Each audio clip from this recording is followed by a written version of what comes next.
Hi అండి అందరికీ. పచ్చి రొయ్యలు బీరకాయలు కర్రీ చేస్తున్నాను నేను. ముందుగా స్టవ్ వెలిగించుకు ప్యాన్ పెట్టుకుని ఇది హీట్ అయిన తర్వాత ఆయిల్ వేసుకోవాలి. ఆయిల్ హీట్ ఎక్కిన తర్వాత పచ్చిమిర్చి ఆనియన్స్ వేసుకుందాం. ఆనియన్స్ పచ్చిమిర్చి కొంచెం ఫ్రై అయిన తర్వాత కొంచెం మసాలా వేసుకుందాం.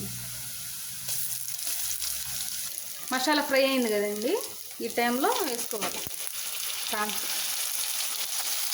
ఈ టైంలోనే ఉప్పు కూడా వేసుకోవాలండి, పసుపు ఇవన్నీ వేసుకుని కలుపుకుని ఒకసారి మూత పెట్టేసి కొంచెం ఫ్రై అయింది కదండి, ఈ టైంలో బీరకాయ ముక్కలు వేసుకుంటే సరిపోయింది.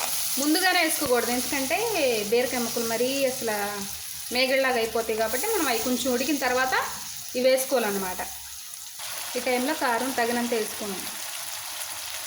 కారం వేసుకుని మిక్స్ చేసుకున్న తర్వాత కరివేపాకు వేసుకున్న తర్వాత ఒక 5 to 10 minutes అలా ఉంచేసుకుని ఆపేసుకోవడం అనమాట. చాలా బాగుంటుంది, ట్రై చేయండి ఒకసారి.